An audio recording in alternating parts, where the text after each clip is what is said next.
Well, good morning once again.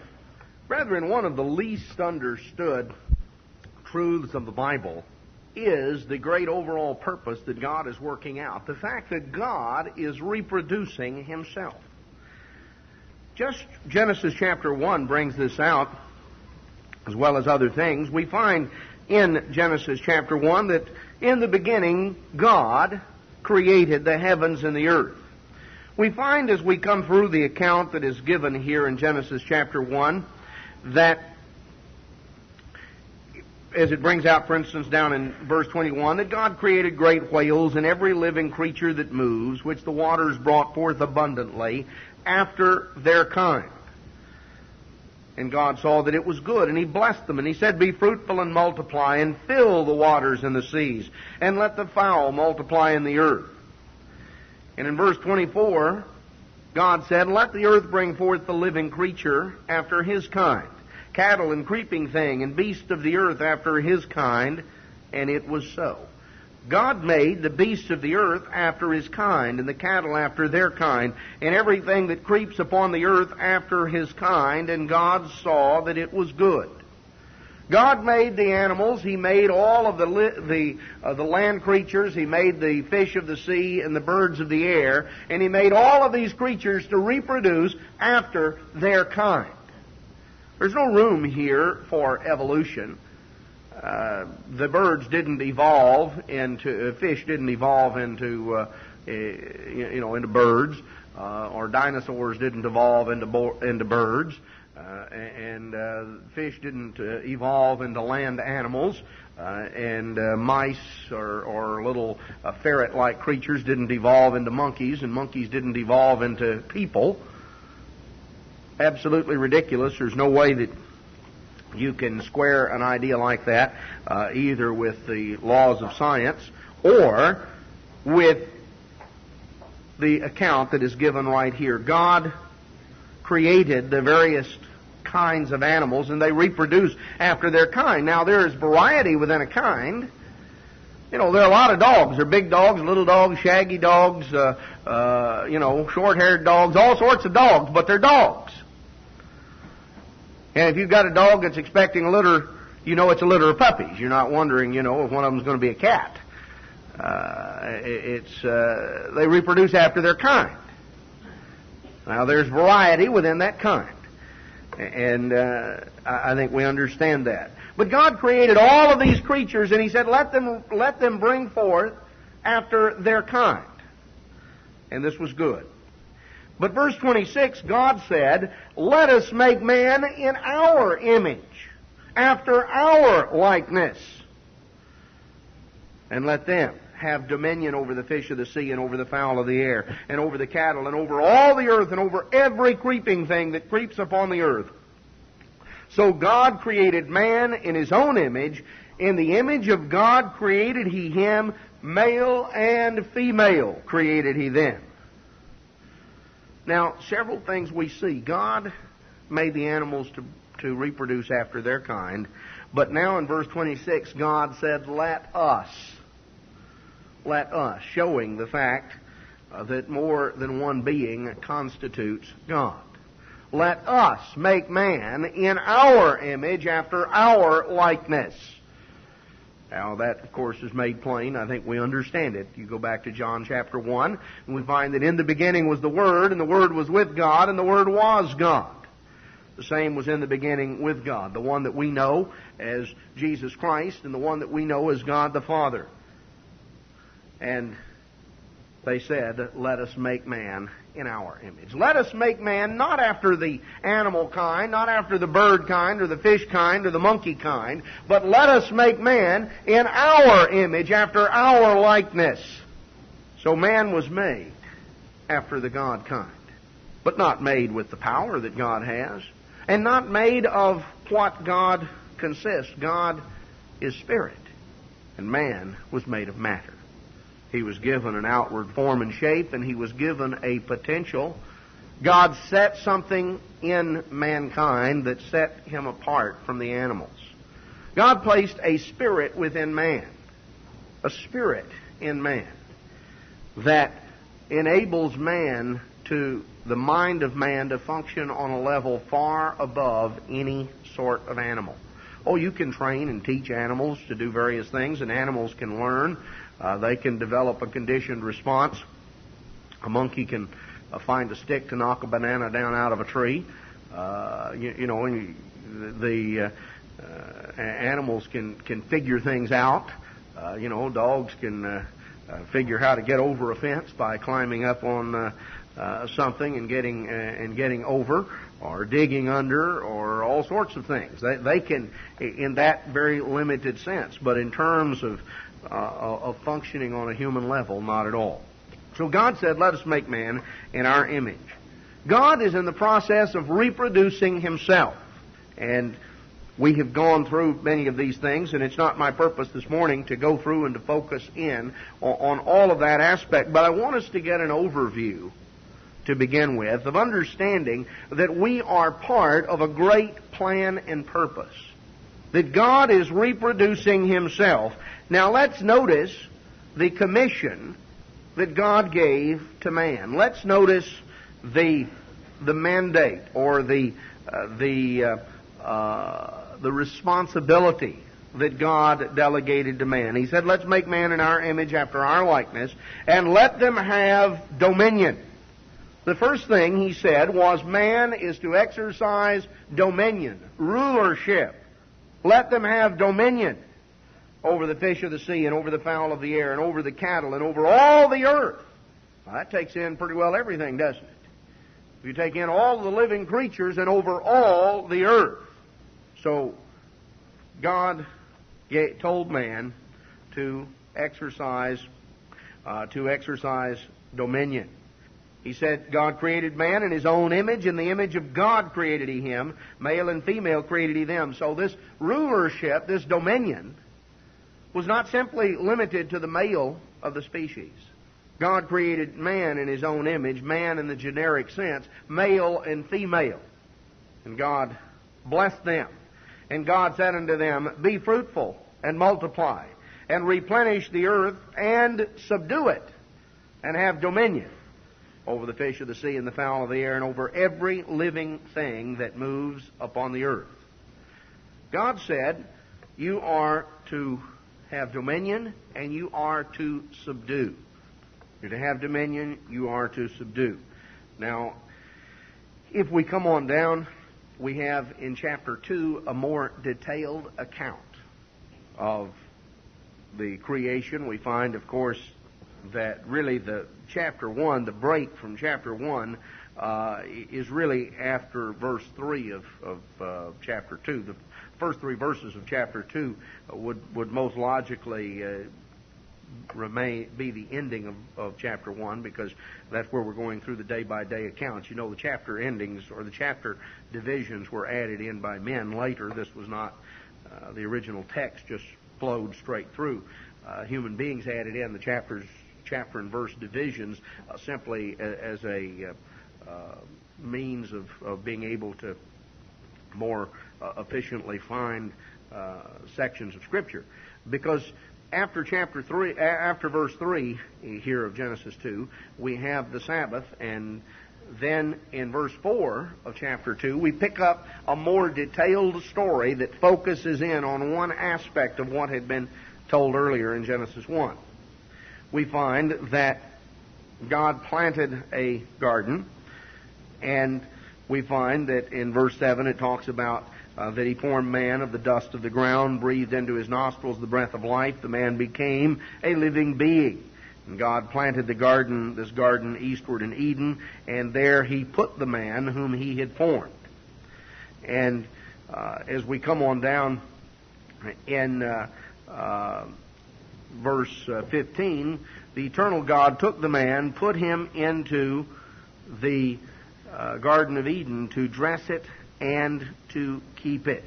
We find up in verse 5, you see, when God had made all of the plant and animal life, in verse 5 of Genesis 2, every plant of the field before it was in the earth, and every herb of the field before it grew, for the eternal God had not caused it to rain upon the earth, and there was not a man to till the ground. But This was, of course, at the end of after 5 days. There was not a man to till the ground, but God then solved that by creating a man. And He put him in the garden, and man was told to dress it and to keep it, in verse 15. I want to call your attention to several words that are used here. We find that God told mankind that He was to exercise dominion. He was to subdue the earth. He was to dress and keep. Now, each of these words, it's interesting sometimes to go through and to look up how some of those words are used elsewhere. The word that's translated dominion, let him have dominion, is a word that means rulership. And that is, if we're going to look at initially at 4 specific things that God told man to do that together describe the role that mankind has. Because mankind was put on this earth, made in the image of God, to serve as a steward of God, as an heir. Ultimately, we are right now stewards, but ultimately we are to go beyond simply being a steward, being a servant, to being born into the very family, because God is reproducing Himself. Now, these components of rulership, of subduing, of all of the things that are mentioned here are attributes of the role that God Himself plays. God Himself has, and He made man to exercise that. This first aspect of having dominion, this is the same word that's used back in Leviticus 25. And here it's talking about, in Leviticus 25, it talks about a servant, servants that you would have. In verse 43, it says, "You shall not rule over him with rigor, but shall fear your God." Now, the word rule here is the same word that's used back in Genesis chapter 1 and verse 28, where it talks about dominion. You shall not rule, you shall not exercise dominion with rigor, with hardness, without mercy and compassion. So it says in verse 46, speaking here of the strangers that would be servants to Israel, and he says, "You shall take them as an inheritance of your children after you, to inherit them for a possession. They shall be your bondsmen. But over the brethren, your brethren, the children of Israel, you shall not rule over one another with rigor. You shall not exercise dominion with hardness." Same expression on down in verse 53, where it says, "As a yearly hired servant shall he be with him, and the other shall not rule, shall not exercise dominion with rigor." So we read here of rulership, and the fact that rulership, as God intended it, was not something to be exercised in a way that ignores the importance of compassion or of mercy. Rulership is not something that is to be exercised without the right kind of balance. In Psalm 72 and verse 8, speaking here in Psalm 72 and verse 1, it says, "Give the king your judgments, O God, and your righteousness unto the king's son. He shall judge your people with righteousness and your poor with judgment." On down in verse 8, "He shall have dominion also from sea to sea, and from the rivers unto the ends of the earth." This verse, by the way, is sort of an interesting verse, as just an aside, but this was the basis of the British government creating what they called the Dominion of Canada. That was the official status of Canada, was a dominion, and it was based on on Psalm 72 verse 8. Was the motto: dominion from sea to sea, from the Atlantic to the Pacific. Dominion from sea to sea, and from the river unto the ends of the earth, which were considered on up to the North Pole, the polar caps. That was the ends of the earth. You can't go any further than that when you get up there. And sort of interesting that they focused in on this verse. But here it says, you shall have dominion or have rulership.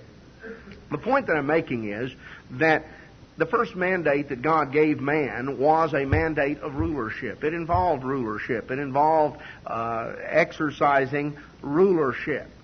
And there is a rulership that is to be exercised by human beings over the earth, over the animals.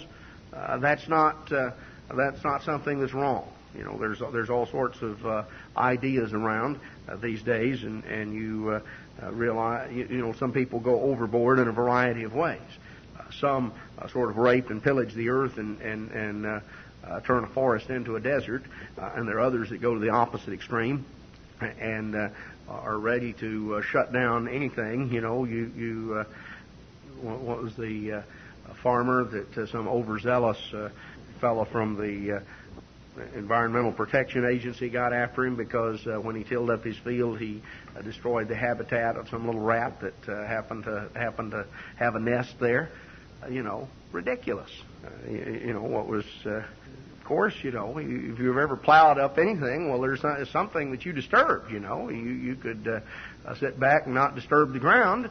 Well, God didn't put man on the earth and He said, watch it all grow up in weeds. He said, exercise rulership. Rulership is the first aspect, and that is an attribute of God. And that is a part of what God intends man to learn, is to exercise rulership. Now, we can go through all of the principles that are brought out as far as rulership and all the different things to understand how we are to rule. There's another verse that is there's another word that was used there. He is to have exercise dominion, and he was told to subdue. To exercise dominion and to subdue. And to subdue means to bring under control. And that, of course, is one aspect that ties in with rulership. The word that's translated subdue is the word that's used back in Jeremiah 34 in verse 11 when it says, afterward they turned and caused the servants and the handmaids whom they had let go to return, and they brought them into subjection. They brought them back under control for servants and for handmaids. On down in verse 16. You turned and polluted my name and caused every man his servant, and every man his handmaid whom you had set at liberty at their pleasure to return. And you brought them into subjection to be unto you for servants and for handmaids. Now, the point here, the word in subjection, to subdue, to bring under control, to make subject to. So, God gave mankind, male and female, a responsibility to exercise rulership and to bring under control. And bringing under control, you can't rule if you don't bring under control. Now, we're going to come back around and apply these things specifically in a few moments, but I want to understand a little bit about the overview of what God is working out and what God is doing. Now, the other thing God said in Genesis chapter 2, and we read it in Genesis 2 and verse 5, that He said that there was not yet a man to till the ground, and on down in chapter 3 and verse 23, we're told that God sent him forth out of the Garden of Eden to till the ground from whence he was taken. That's an interesting word, that word that's translated till here in Genesis 2 and Genesis 3, because it's a word that most literally means to serve. Means to serve. It's the word that's used in verse 15 that mankind was put there to dress and to keep the garden. Now, this word, let's go back to Exodus. I want to show you other ways that the same word is translated in Exodus chapter 10 and verse 26. Our cattle also shall go with us, there shall not be a hoof left behind, for thereof must we take to serve the Lord our God. And we know not what we must serve the Lord our God until we come there. Now, this word serve is the same word that was translated in reference to the ground. It was translated to till. It has to do with being of service, with Well, as it says in Deuteronomy 10, the same word is used here in Deuteronomy 10:12, where it says, "Now, O Israel, what does the Lord require of you, but to fear the eternal your God, to walk in all His ways, to love Him, and to serve the eternal your God with all your heart and with all your soul." That on over in verse 13, it's talked to serve. Now, we may not think about serving the ground in that way, but that's what that's in effect what's being done, keeping it, taking care of it. That's the sense of it. That's the sense of the word when it's talking about to till the ground. It's talking about providing the needs, doing the things that are necessary for the ground to bring forth and to be productive. That it involves an active role that human beings are to exercise. But the root concept is a concept of serving, a concept of performing a service. Now, we are not only to dress it, to serve it, but we are to keep or to preserve. And again, this is a word that is frequently used in the Bible. In Psalm 16 and verse 1, it says, "Preserve me, O God." That's the same word as rendered keep over there in Genesis 2:15. On down in Psalm 17 and verse 8, it says, "Keep me as the apple of the eye. Hide me under the shadow of your wings." To keep, to preserve. We desire God to keep us and to preserve us, to protect us. And that was also a part of God's instruction to man. That was a part of the mandate that He gave to human beings when He placed them on the earth. In Psalm 140, verse 4, "Keep me, O Lord, from the hand of the wicked. Preserve me from the violent man who has purposed to overthrow my goings." Again, this concept of keeping and preserving. So what do we see? We see that God said you're to exercise rulership, you're to exercise control, you are to serve, and you are to preserve, to keep. So there is an aspect of rulership and there is an aspect of service and nurturing. When God made man in His image, God placed man in a category that no other creature on this earth had. And God gave mankind mandates that reflected the role that God Himself has. Because God rules, God brings under control, God also serves and preserves. Now, what we have to understand is that we are placed here on this earth to develop the character and the nature of God, to have His laws written in our hearts and in our minds. We are placed here as stewards. That is, someone in the role of carrying out instructions, of managing. God is the possessor of heaven and earth.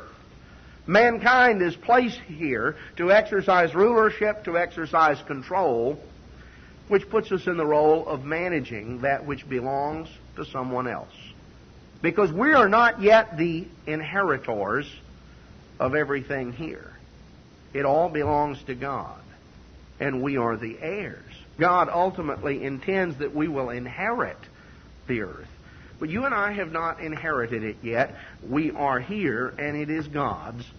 And He has given us a responsibility. A responsibility to exercise control, to exercise rulership, a responsibility to preserve, to nurture. The statement is made in 1 Corinthians 4 and verse 2, "Moreover, it is required in stewards that a man be found faithful." The primary and first ingredient, the most important thing about a steward is that he's trustworthy. If you hire somebody to manage your business and you go away, most important thing is that that individual is trustworthy. Now, you want them to be competent as well, but if somebody is very competent but not trustworthy, that just means he can steal you blind quickly.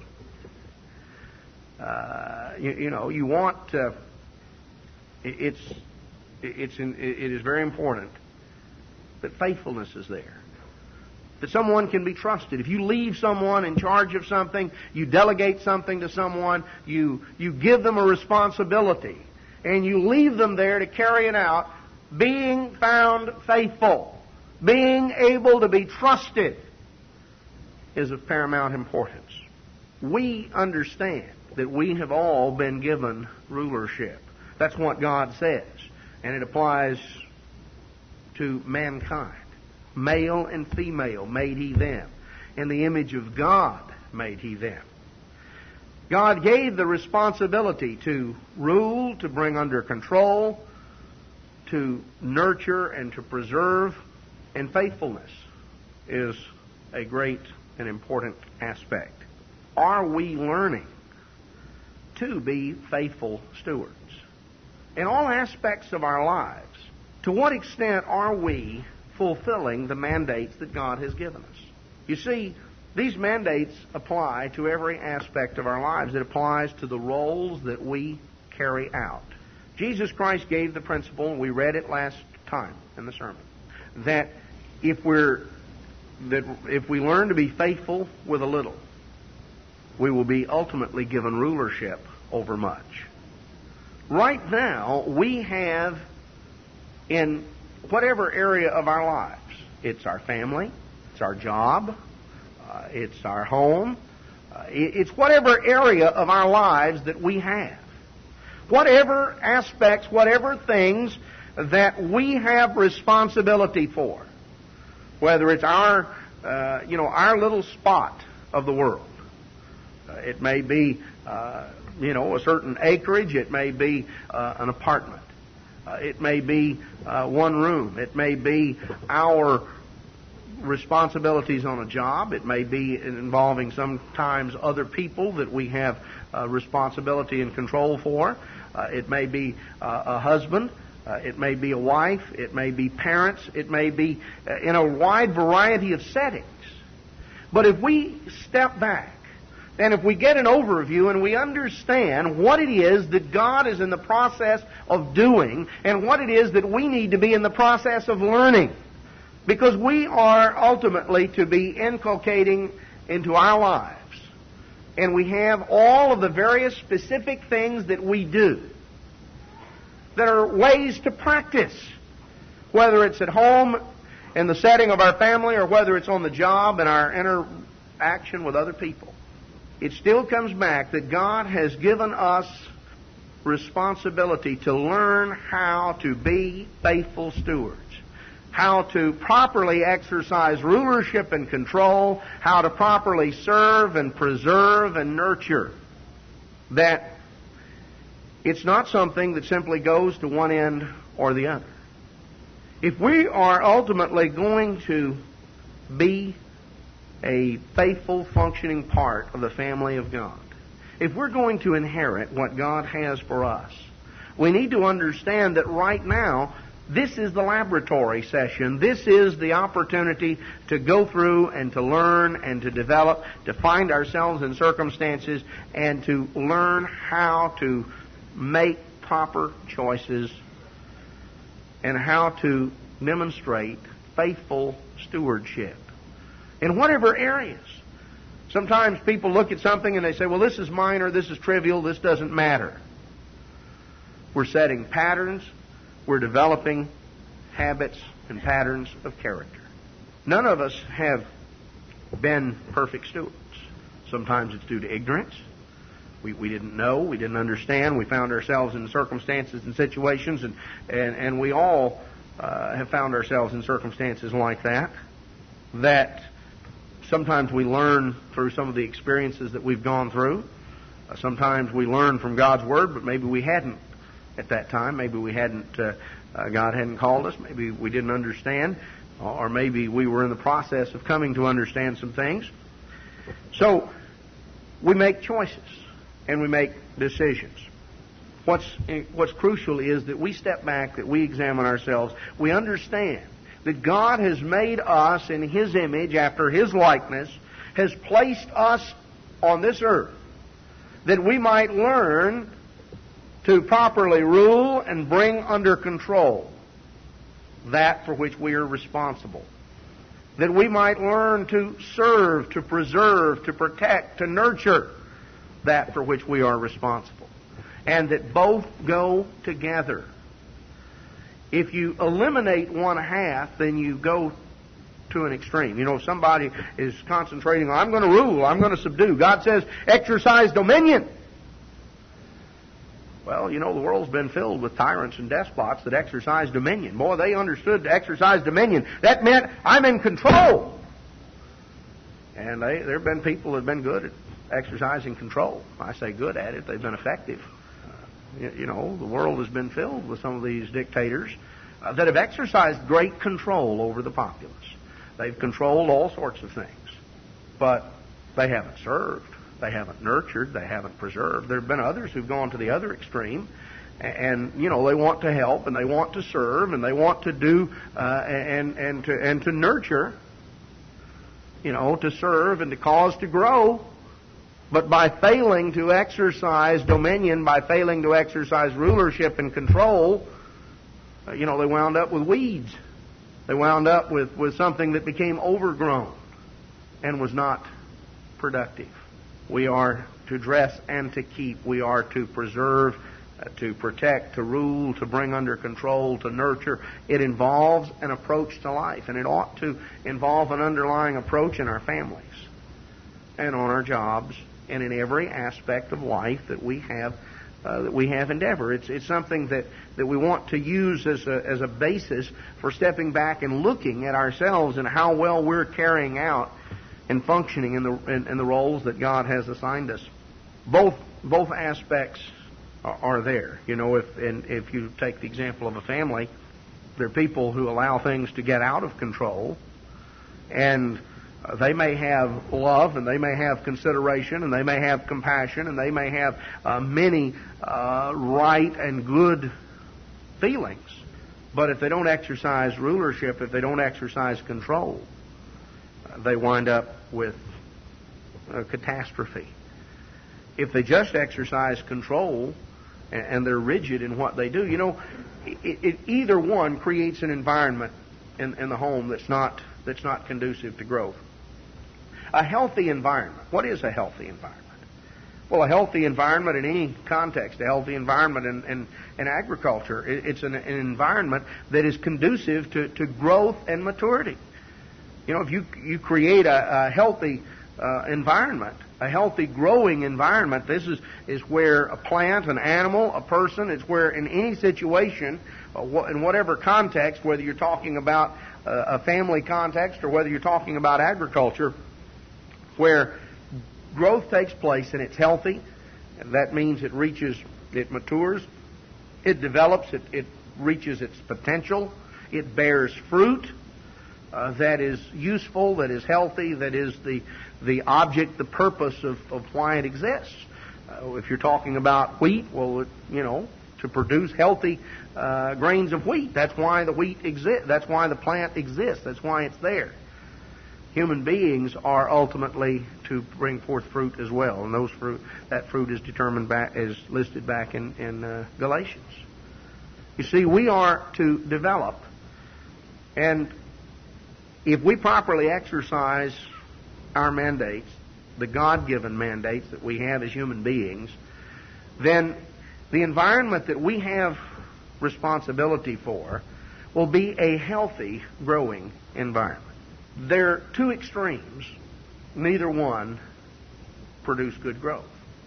One is the extreme of being so rigid and so stifling, so just so absolutely set and rigid that it stifles growth.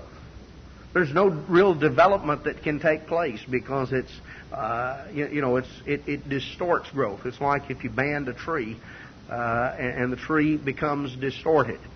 You've all seen that. I'm sure, particularly in the country, sometimes people would nail their fences if there were trees along the way, nail a fence to the tree, and then you didn't have to put in a post.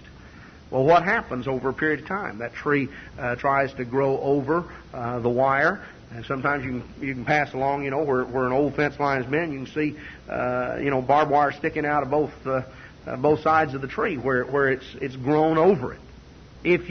If something is too confining, if you bind something in a certain way, it distorts the growth. That's not good. And sometimes people can exercise rulership that way. It's too stifling, it's too rigid, it's too controlling, and it distorts growth. But the other extreme is every bit as damaging. And that is where something is so loose, so permissive, so without boundaries and restraints and controls that it just grows any old way. Again, sometimes when a plant is growing up, a tree is growing up, it has to be staked and it is tied off with guidelines that keep it from being distorted, from keep the weather and the influences of nature from twisting and distorting it. You want it to grow up straight and healthy. There've got to be some restraints that are imposed, and sometimes when something is young and tender, it's got to be protected from the other influences around. Maybe you planted a tree and there's animals around, or you got a dog around or something, and so maybe you put up a little fence around it. Put up something, put some stakes up or something around it that keep whatever you don't want to get up and bump against it. Maybe it's simply the lawnmower. You don't want it to knock it, to scar it, to knock it out of place. There's got to be boundaries. There's got to be controls that are set. A family environment that is either so loose and permissive to where everybody just sort of goes and comes and does whatever, that's not healthy. That's not an environment where a person's potential is reached. Someone growing up in that environment does not reach their potential and really achieve what they're capable of doing, because the energies get dissipated out in so many different directions that nothing is given. It's not channeled. It's not controlled. It's not put in a disciplined, ordered way. But on the other hand, when something is so rigidly set, when something is so absolutely over-controlled, and that any initiative, any individuality is just squelched, that's not healthy.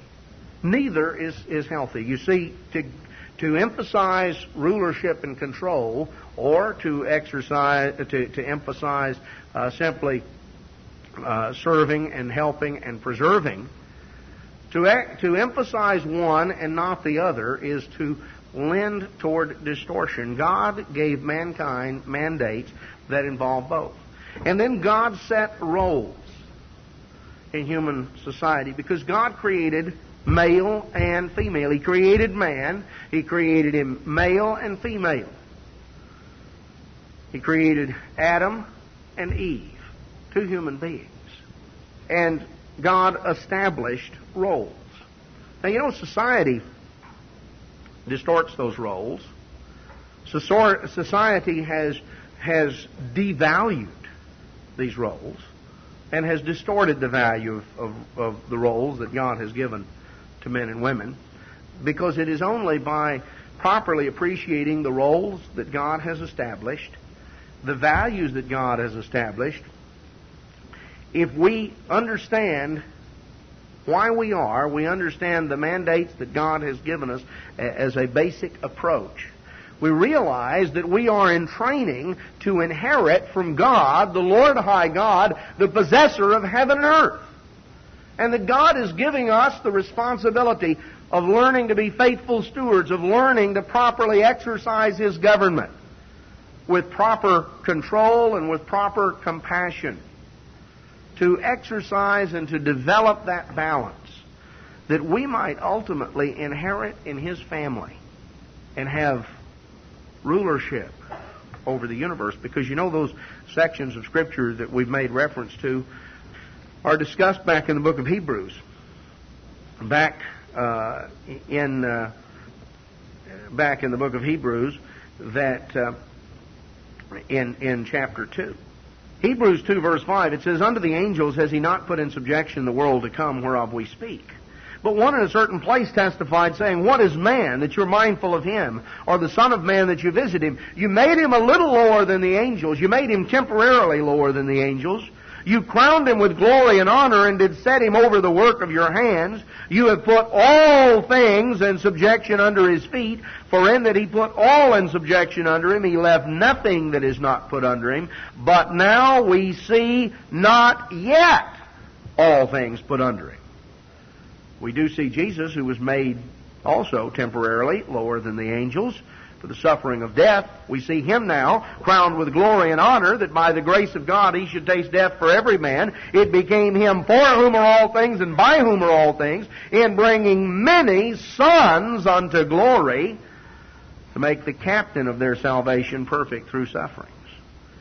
You see, ultimately God is bringing many sons unto glory. He said, let us make man in our image, after our likeness.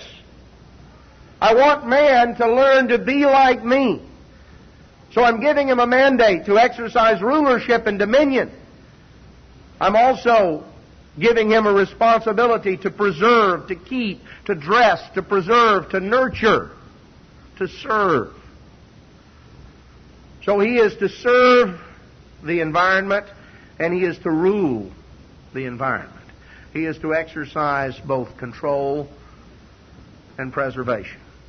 Man was given mandates by God. The environment involves everything from the human environment to the ecology. A responsibility of understanding that what we do does not just affect ourselves, that we are connected going back and going forward in time, and that we are part of human beings that will ultimately be part of the family of God. And so we want to learn to properly exercise these responsibilities. God has established in society, He established male and female. Now, it's important to properly value what God values. If we're going to carry out this responsibility, if we're going to carry it out in our families and in whatever endeavors of life, we need to understand that there are roles that God has established. Now, as I say, the tendency of human beings has either been to devalue, has often been to devalue one role or the other. You know, a lot of times the role of women was devalued, and it was looked upon that, well, you know, what women do isn't important, and women aren't important. Certain societies have tended to treat women as scarcely above the status of property or of cattle or something of that sort. Now, that's not what we find introduced in Genesis chapter 2. That's not the way God introduced Eve to Adam. You know, there was no help meet for the man. He saw all the animals, he gave names to them all, and there was none of them that he could share companionship with. There was none of them that was in a position to give him the kind of help to be a mate, a companion, as was Eve, who was taken from Adam. God actually took a part of Adam and used it as the starting point in making Eve.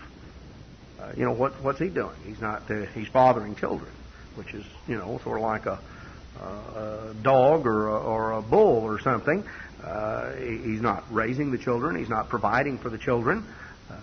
You know, we've sort of, seems like some have rewritten the 23rd Psalm. The government is our shepherd. You know, we shall not want. And the government will provide everything from the cradle to the grave. Well, God established the role that men and women had a role to play.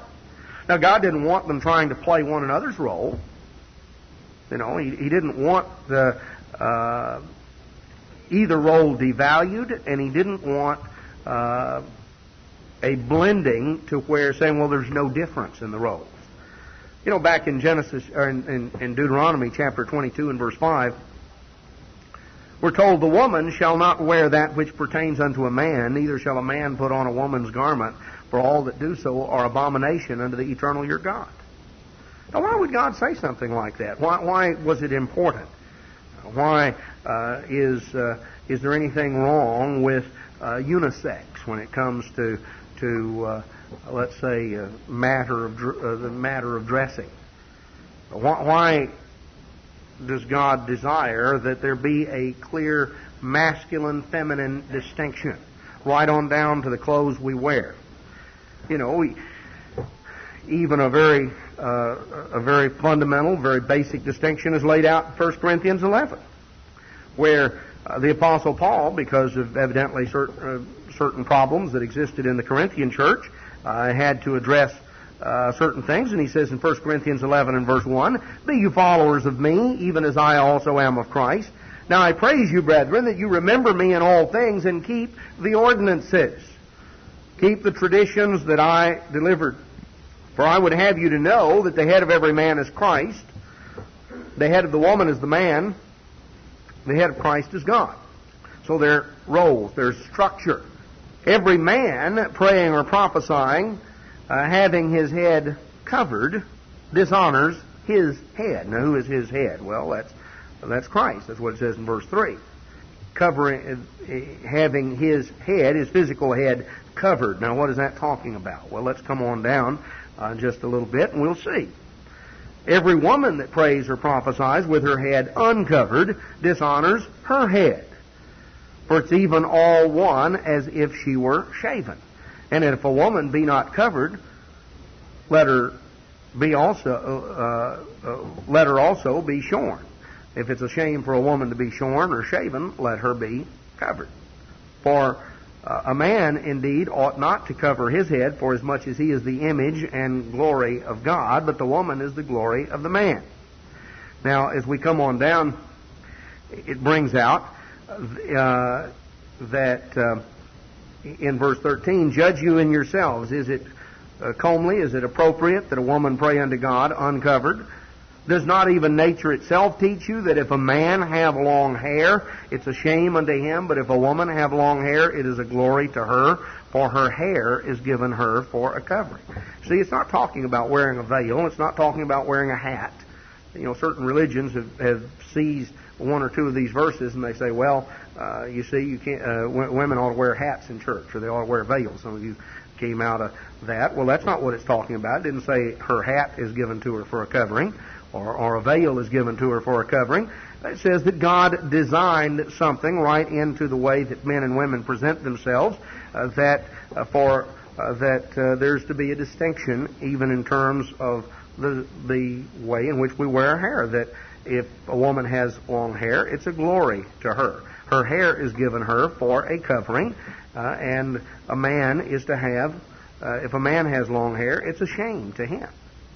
It's a glory for a woman, and it's a shame unto a man. Now, God didn't specify the exact specific styles, and He didn't give the exact length of how many millimeters, constitutes long as opposed to short. But He makes the very clear distinction. He says that He describes shorn or shaven.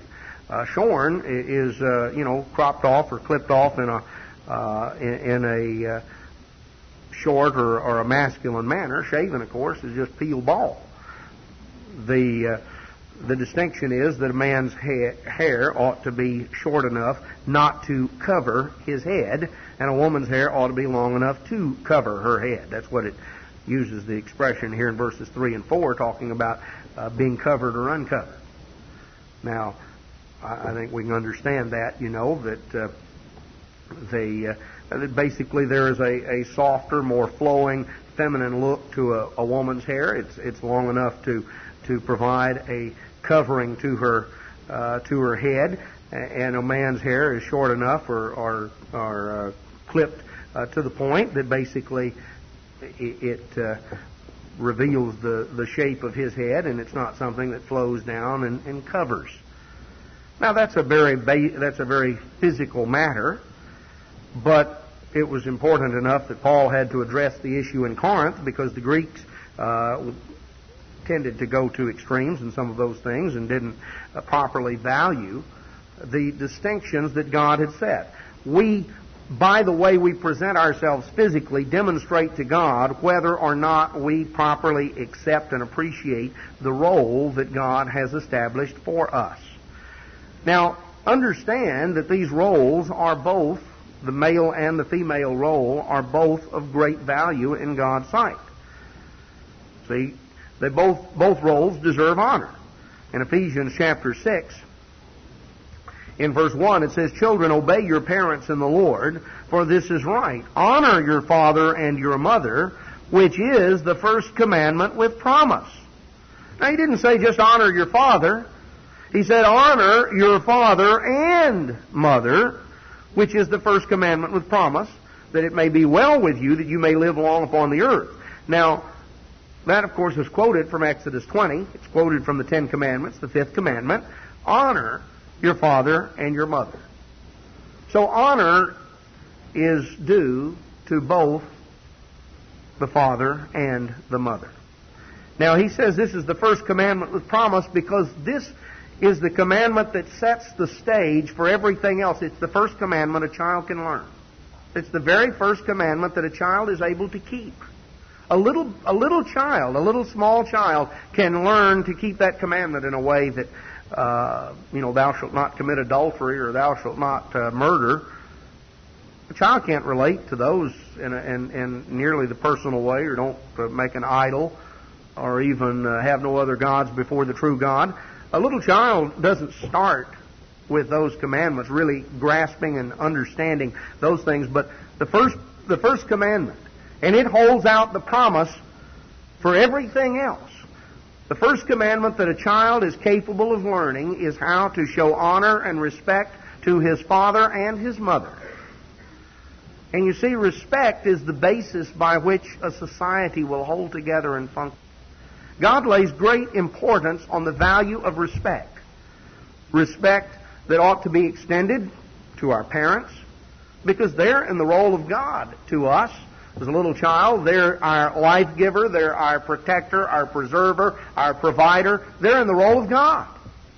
And as a little child, that's the starting point of being able to learn to apply God's law. And it holds the promise where a society that shows proper honor and respect to parents is a society that has stability and will endure. And so there is a preservation over a period of time. A society that disregards parents, that disregards the elderly and has contempt and just indifference, is a society that is inherently unstable and is not going to endure because it won't be preserved. So God brings out that the role of father and mother are both very important, and both play an important role in terms of guiding and training and teaching children. And God lays importance on learning to show respect. The law brings out back in Leviticus 19 about learning to show respect, to rise up before the hoary head, to show honor and respect to those who are older. And it's important that we teach our children to show that sort of respect. And you don't stop showing respect because you suddenly become out of your teens. We ought to show respect all of our lives.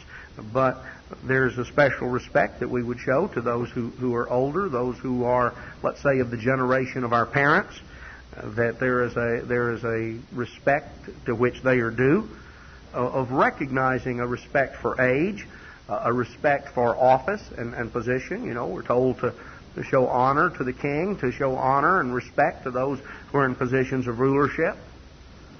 We're to show respect for every human being, but we're to show a special respect for those who are set apart because of age, or who are set apart because of their position.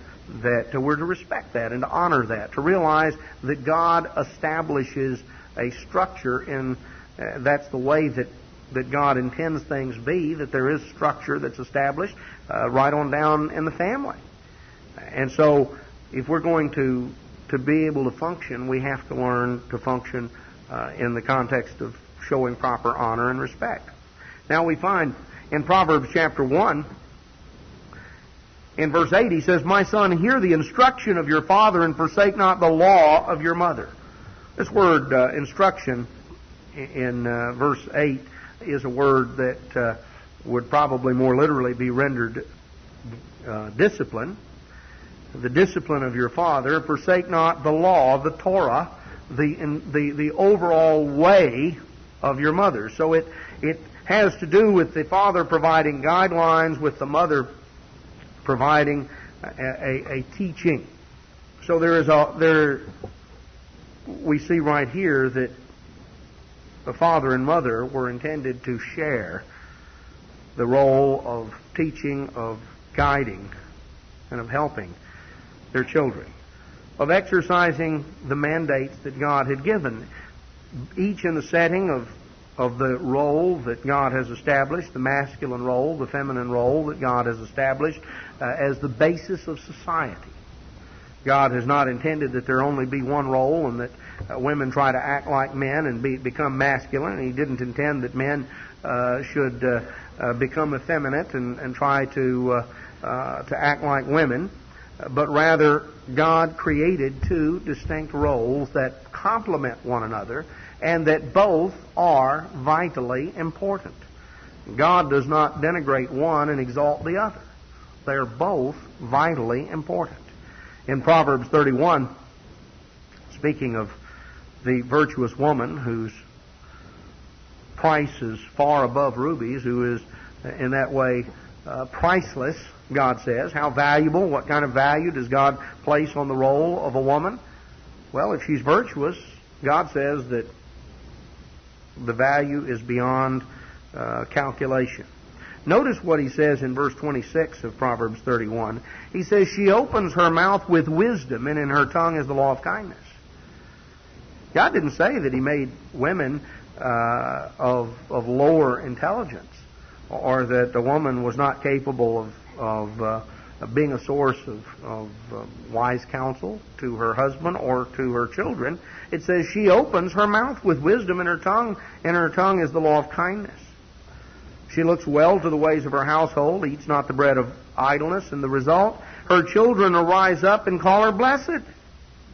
Her husband also, and he praises her. So there is a respect and there is an honor that is to be given. I emphasize this because I think we've lived in a society that has tended to devalue the role of women. You know, if you, as perhaps a young wife or a young mother, you're taking care of your children and your family, and the response of so many will, you don't work. You're only a housewife. Only? Where do you get that? Find me chapter and verse where God says that's, you're only. And I think of all the things that you could say, the idea you don't work, you don't work. If you've got little kids, you're working around the clock. You're, when do you not have something to do? There's always something to do when you have a family.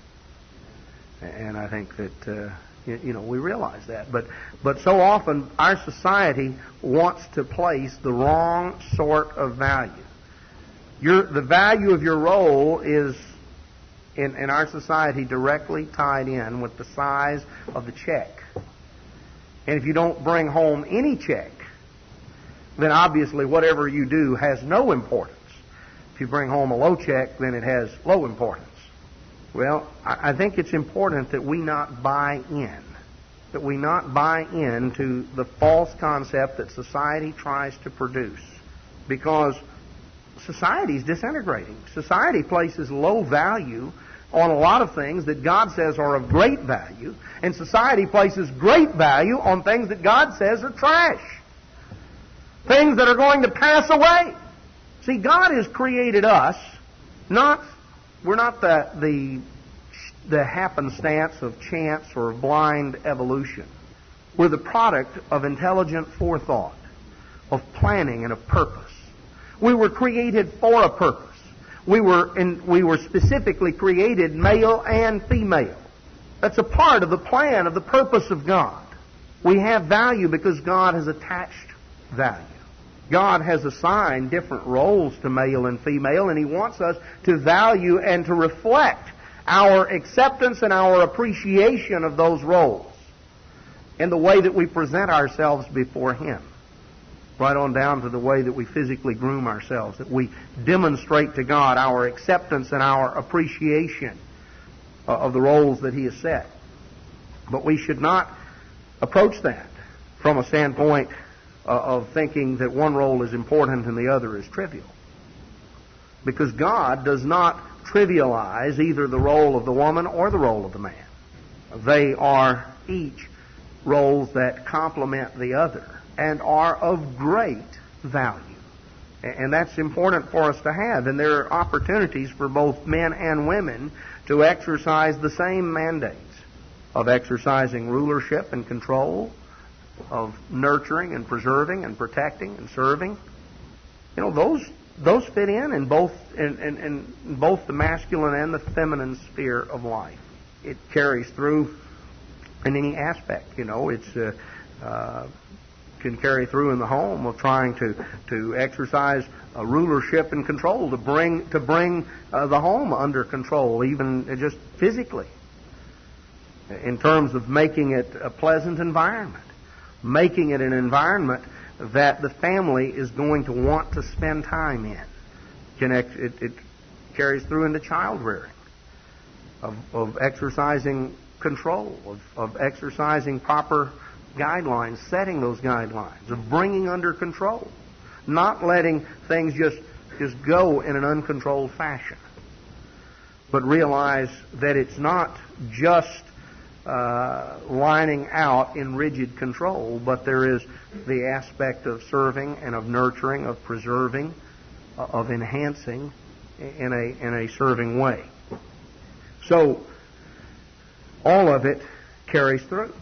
And so when we come then to the instructions that were given in the New Testament, as well as, of course, in the Old, but we have specific instructions that were given in the New Testament, because God's people were being surrounded or were living in the midst of a pagan, corrupt society. And they were coming out of those societies. People were coming out of a world that had been shaped by Greek thought and Greek values, and those values were not healthy. They weren't good. They weren't constructive in many areas of life. And so the Apostle Paul and the Apostle Peter and others spent time giving specific instructions about family life and about the values that were to be demonstrated, because in many cases they contradicted what was going on in the society around. We can look at society and we can see the ups and downs. We can see the ebbing and flowing of different values. But there's a constancy to what God says. God places value in Titus chapter 2. Titus chapter 2 and verse 1, Paul tells Titus, he says, "Speak you the things which become, or which lead to, which are conducive to sound doctrine." The older men, they need to be sober, that is, alert and self-controlled.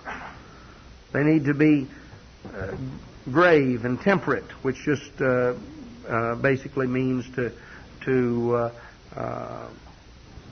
doesn't mean that they're not to be smiling or happy. The word grave carries with it the connotation of dignity. They have a responsibility in terms of setting an example for those who are younger. They're to exercise and to demonstrate self-control. They're to be sound in faith and in love and in patience.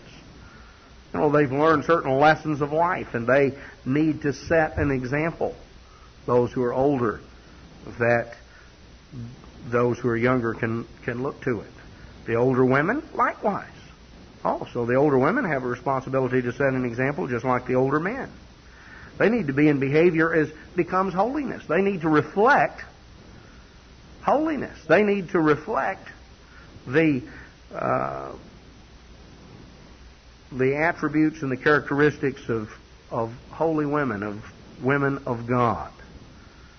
Not being false accusers, not getting off into gossip and given to much wine, but rather teachers of good things. There's a lot of things of value that they've learned and can share. And lessons of life. As we live our lives, there are a lot of things we look back on, and a lot of things that maybe we wish we had done differently.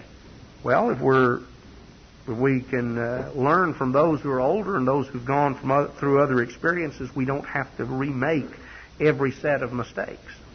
God intended that if society and the family would function as it ought, that each generation is able to be helped up and start on a little higher rung of the ladder than the one before. We're able to profit from what has come before. We're able to learn from the experience and the wisdom, and you have the accumulated wisdom of generations.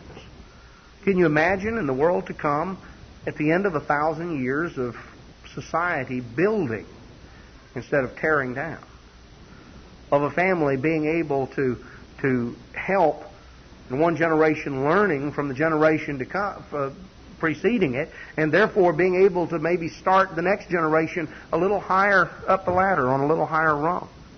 And we're able to build on what has come before. We don't have to totally remake every single mistake. That's important, but we have to value the wisdom of those who have gone before. So the older women are told that they can teach the younger women the importance of being sober, of being wise, of loving their husbands, of loving their children. Not getting caught up in other things, but of realizing the importance of really showing love to their husbands and their children. To be discreet, to be pure and innocent, chaste, keepers at home, good, obedient to their own husbands, that the word of God be not blasphemed. Young men likewise exhort to be sober-minded, to be self-restrained, not to give themselves over to excess. And he says, Timothy, you show a pattern of good works for these younger men. You show uncorruptness and gravity and sincerity in your doctrine. You demonstrate in your conversation and sound speech things that can't be condemned. You demonstrate an example, and you let others follow that. What we have to understand is that we have opportunities in every aspect of society, in every aspect of our lives. We have it in the home, we have it in the family, we have it on the job, we have it in every aspect of our lives to be wise stewards of whatever responsibilities God has given us. We need to value the responsibilities. Sometimes things can appear small, they can appear trivial, they can be repetitious. You think, if I clean it up, it's just going to be messed up again tomorrow. But we're developing a pattern and an approach to life. We're developing godly character. We're learning the principles of godly rulership in whatever sphere of life we have. Now, we are of a wide variety of ages and circumstances. Some of you have young children at home that you're rearing. Others of you, your children are grown and gone. Maybe you have grandchildren or great-grandchildren. Some are retired and some are just beginning and their working career. We have a wide variety that's reflected. But we all have our sphere in life. We have our circumstance. We have those areas and those people that we have influence over and that we have connection and contact with. We have our areas of life. And it's very important that we learn to exercise responsible stewardship in those areas that are ours, in those areas that we have been given responsibility for. Because God has created us in His image. He's created us with the potential to enter His family. God said, let us make man in our image, after our likeness. Man was given mandates to rule and to serve, to apply the very mandates that God Himself applies to the universe. Now, Hebrews tells us that right now we're not over all things, but the time is coming when we will be, because God is bringing many sons unto glory. Brethren, if we can step back and have the overview, the big picture, then the specific things we do in life, everything from the way we treat our wives and our husbands and our children and our friends and our neighbors and our brethren at church, the way that we take care of our room, our house, our property, our job, or whatever areas, that we can see how all of those specific things, no matter how small, how those specific things fit in to the overview. And how we have a chance by learning to be faithful in little things to ultimately hear the voice of Jesus Christ saying, "Well done, good and faithful servant. You have been faithful in little things. Now I will give you rulership over much. Enter you into the joy of your Lord."